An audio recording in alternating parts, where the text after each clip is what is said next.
Karnataka news beat follow ಮಾಡಿ, subscribe ಮಾಡಿ. DV. Gundappa ಅವರು ಅವತ್ತು ಹೇಳಿದ ಸರ್ವಕಾಲಿಕ ಮಾತು ಎಲ್ಲರ ಒಳಗೆ ಒಂದಾಗು ಮಂಕುತಿಮ್ಮ ಅಂತ. ನಮಗೆ ಅಕ್ಷರ ರತ್ನ ಸದಾಶಿವ ಶೆಣೈ ಸರ್ ಜೀವನವನ್ನು ನೋಡಿದಾಗ ಪದೇ ಪದೇ ಆ ಮಾತು ನೆನಪಾಗ್ತಾ ಇರುತ್ತೆ. ಇವತ್ತು ಕರ್ನಾಟಕ ನ್ಯೂಸ್ ಬೀಟ್ 13ನೇ ವರ್ಷದ ಸಂಭ್ರಮಕ್ಕೆ ಒಂದು ಸಾರ್ಥಕವಾಗಿ ಕೈ ಜೋಡಿಸಿದ್ದಾರೆ ಸದಾಶಿವ ಶೆಣೈ ಸರ್. ಅವರನ್ನು ಮಾತಾಡಿಸ್ತಾ ಹೋಗ್ತೀನಿ. ಸರ್, ಎಲ್ಲ ರೂಪುರೇಷೆಗಳನ್ನು ನೋಡಿಬಿಟ್ರಿ ನೀವು ಸಿನಿಮಾ ಪತ್ರಿಕೋದ್ಯಮದಲ್ಲಿ. ವಿಶೇಷವಾಗಿ ನಿಮ್ಮ ಬಗ್ಗೆ ಮಾತನಾಡುವಾಗ ಫೆಲೋ ರಿಪೋರ್ಟರ್ಗಳೆಲ್ಲ ಒಂದು ಮಾತು ಹೇಳ್ತಾರೆ. ಶೆಣೈ ಸರ್ರು ಬರೀ ಸಿನಿಮಾ ಪತ್ರಕರ್ತರಲ್ಲ, ಅವರು ಒಂದು ರೀತಿಯ ಅಜಾತ ಶತ್ರು ಇದ್ದಂತೆ ಚಿತ್ರರಂಗಕ್ಕೆ. ಎಲ್ಲ ವಿಭಾಗದಲ್ಲೂ ಕೂಡ ಕೈಯಾಡಿಸ್ತಾರೆ, ಯಾರೂ ಶತ್ರುಗಳಿಲ್ಲ ಅಂತ. ಈ ಮನಸ್ಥಿತಿ ಮುಂಚೆನೇ ಬಂದಿದ್ದ, ನೀವು ಇಲ್ಲಿ ಬಂದ ಮೇಲೆ ರೂಢಿಸ್ಕೊಂಡಿದ್ದ ಸರ್?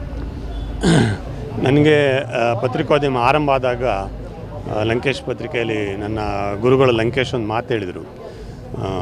ಏನಂದರೆ, ನಿನ್ನ ಅತ್ಯಂತ ಪ್ರೀತಿಯ ಸ್ನೇಹಿತರು ಅಥವಾ ಬಂಧು ಅವರು ತಪ್ಪು ಮಾಡಿದರೂ ಕೂಡ ಅದು ತಪ್ಪಂತ ಬರಿಬೇಕು.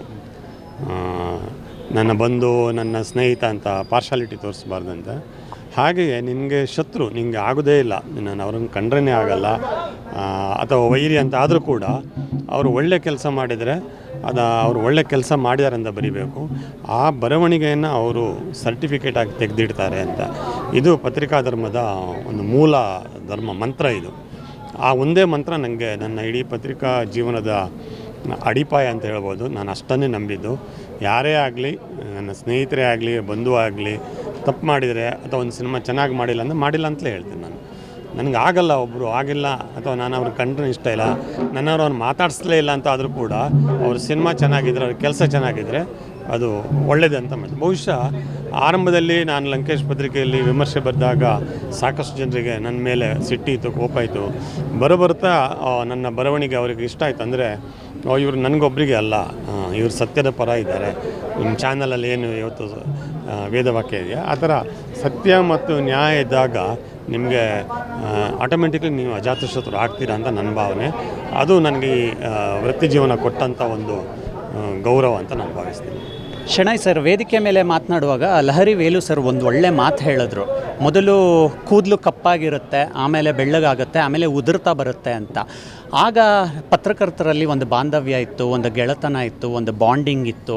ಎಲ್ಲರೂ ಜೊತೆಯಾಗಿ ಮುನ್ನುಗ್ಗೋಣ, ಒಟ್ಟಿಗೆ ಹೆಜ್ಜೆಗಳನ್ನು ಹಾಕೋಣ ಅಂತ. ಅದು ಇವತ್ತಿನ ಡಿಜಿಟಲ್ ಪತ್ರಿಕೋದ್ಯಮದಲ್ಲಿ ಎಲ್ಲೋ ಒಂದು ಕಡೆ ಕಡಿಮೆ ಆಯಿತು ಅಂತ ಯಾವುದಾದ್ರೂ ಮೂಮೆಂಟಲ್ಲಿ ಅನ್ನಿಸ್ತಾ ನಿಮಗೆ?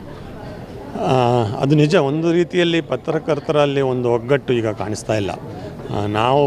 ನಾವು ಬಂದ ಆ ದಿನಗಳಲ್ಲಿ ನಾವು ನಮ್ಮ ಸೀನಿಯರ್ಸ್ ಏನಿದೆ ಅವರ ಮಾತುಗಳನ್ನು ಕೇಳ್ತಾ ಇದ್ವಿ, ಅವರ ಅನುಭವ ಕೇಳ್ತಾ ಇದ್ವಿ, ಅವರ ಮಾರ್ಗದರ್ಶನ ತಗೋತಾ ಇದ್ವಿ.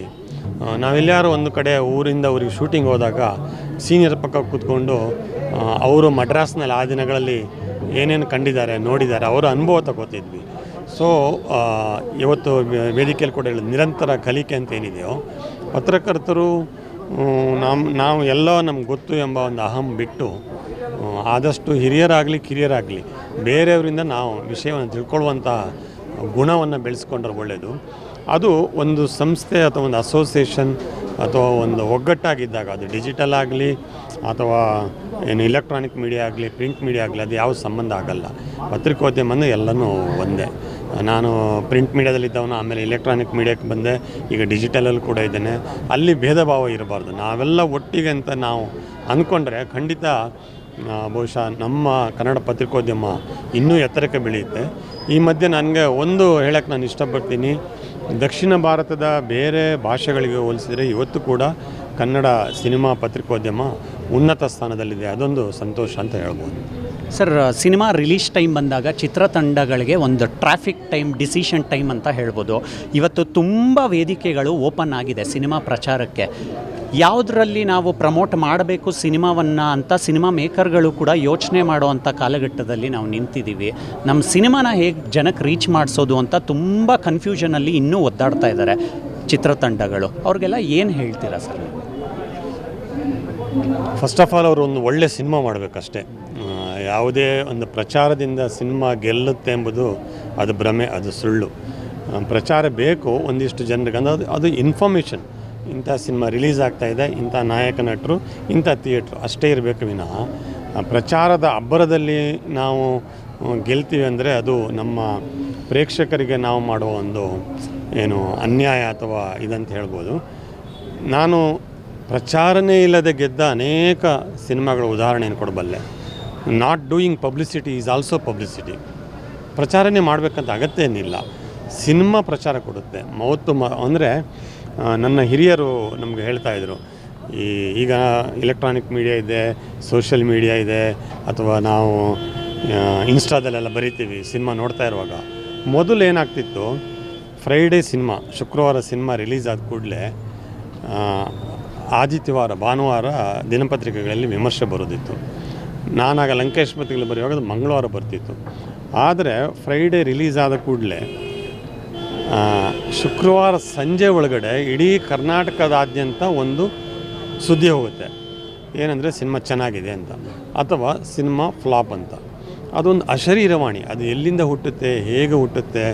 ಆ ಕಾಲದಲ್ಲಿ ಚಾನಲ್ ಇರಲಿಲ್ಲ, ಸೋಷಲ್ ಮೀಡಿಯಾ ಇರಲಿಲ್ಲ. ಆದರೆ ಸೇಮ್ ಡೇ ಸಾಯಂಕಾಲ ಇಡೀ ಜನ ಎಲ್ಲ ಮಾತಾಡೋಕ್ಕೆ ಸ್ಟಾರ್ಟ್ ಮಾಡ್ತಾರೆ, ಸಿನಿಮಾ ಚೆನ್ನಾಗಿದೆ ಅಂತ ನೋಡಬೇಕು ಅಂತ. ಸೊ ಈ ಪಬ್ಲಿಸಿಟಿಯಿಂದ ಮಾತ್ರ ಸಾಧ್ಯ ಎಂಬುದು ಸುಳ್ಳು. ಫಸ್ಟ್ ಆಫ್ ಆಲ್ ಅವರು ಸಿನಿಮಾ ಚೆನ್ನಾಗಿ ಮಾಡಿದರೆ ಯಾವ ಪಬ್ಲಿಸಿಟಿಯ ಸಹಾಯ ಇಲ್ಲದಿದ್ದರೂ ಕೂಡ ಸಿನಿಮಾ ಗೆಲ್ಲುತ್ತೆ ಎಂಬುದಕ್ಕೆ ಇತ್ತೀಚಿನ ವರ್ಷಗಳಲ್ಲಿ ಕೂಡ ನೀವು ಕೂಡ ವರದಿಗಾರರು ನೋಡಿದ್ದೀರಿ, ಸಾಕಷ್ಟು ಉದಾಹರಣೆ ಇದೆ. ಪಬ್ಲಿಸಿಟಿ ಒಂದು ಹಂತಕ್ಕೆ ಮಾತ್ರ ಅದು ಹೆಲ್ಪ್ ಆಗುತ್ತೆ ಎಂಬುದು ನನ್ನ ವೈಯಕ್ತಿಕ ಭಾವನೆ. ನಾನು ಮೀಡಿಯಾದವನಾಗಿದ್ದು ಕೂಡ ಅದನ್ನು ಹೇಳೋಕ್ಕೆ ಇಷ್ಟಪಡ್ತಾ ಇದ್ದೀನಿ. ಕೊನೆಯದಾಗಿ ಸರ್, ಯಾವುದೇ ಕ್ಷೇತ್ರ ಆದ್ರೂ ಡೂಸ್ ಆ್ಯಂಡ್ ಡೋಂಟ್ಸ್ ಅನ್ನೋದು ಕ್ಯಾಲ್ಕುಲೇಟ್ ಆಗೇ ಆಗುತ್ತೆ. ಕರ್ನಾಟಕ ನ್ಯೂಸ್ ಬೀಟ್ ಇವತ್ತು ಪತ್ರಿಕೋದ್ಯಮದಲ್ಲಿ ಯಾರು ಏನು ಮಾಡ್ತಾ ಇದ್ದಾರೆ ಅದನ್ನು ಗಮನಿಸ್ತಾನೆ ಕೆಲವೊಂದು ತಪ್ಪುಗಳನ್ನು ನಾವು ಮತ್ತೆ ಮರುಕಳಿಸೋದು ಬೇಡ, ನಾವು ಯಾವುದೋ ಒಂದು ಹೊಸ ಹೆಜ್ಜೆ ಇಡೋಣ ಅನ್ನುವಂಥ ಒಂದು ದೇಶದಲ್ಲೇ ಕಾಲಿಟ್ಟಿದೆ. ನಿಮ್ಮ ಶುಭ ಹಾರೈಕೆಗಳ ಜೊತೆ ನಿಮ್ಮ ಕಿವಿ ಮಾತು. ಸಿನಿಮಾ ಹೇಗೆ ಚೆನ್ನಾಗಿ ಮಾಡಬೇಕಂತ ನಾನು ಹೇಳಿದ್ನೋ ಹಾಗೆ ನಾವು ಪತ್ರಕರ್ತರು ಕೂಡ ನಮ್ಮ ಪತ್ರಿಕೆ, ನಮ್ಮ ಚಾನಲ್ ಚೆನ್ನಾಗಿ ಮಾಡಿದರೆ ಖಂಡಿತ ಒಳ್ಳೆಯದಾಗತ್ತೆ. ನಾನು ಅದಕ್ಕೆ ಆಗಲೇ ಹೇಳಿದೆ, ಸಂಪಾದಕರಾದ ನಾಗರಾಜ್ ಅವರ ವ್ಯಕ್ತಿತ್ವ ನೋಡ್ಕೊಂಡು ಅವರು ಏನು ಸರಳ ಸಜ್ಜನ ಅಂತ ಹೇಳಿದಲ್ಲ, ಹಾಗಾಗಿ ಅವರಿಗೆ ಒಳ್ಳೆಯ ಭವಿಷ್ಯ ಇದೆ, ಒಳ್ಳೆಯ ತಂಡ ಕಟ್ಟಿದ್ದಾರೆ. ಖಂಡಿತ ಸತ್ಯ ಮತ್ತು ಒಳ್ಳೆಯದನ್ನು ಯಾವಾಗ ಬರಿತೀವೋ, ಸಿನಿಮಾವನ್ನು ಹೇಗೆ ಜನ ಅಪ್ಕೋತಾರೋ ಪತ್ರಿಕೋದ್ಯಮವನ್ನು ಚಾನಲನ್ನು ಕೂಡ ಅದೇ ರೀತಿ ಸ್ವೀಕರಿಸ್ತಾರೆ. ಅಷ್ಟು ಮಾತ್ರ ಕಿವಿ ಮಾತು ಹೇಳಬಲ್ಲ, ಅದಕ್ಕಿಂತ ದೊಡ್ಡ ಮಾತು ಹೇಳೋಷ್ಟು ದೊಡ್ಡ ವ್ಯಕ್ತಿ ನಾನಲ್ಲ.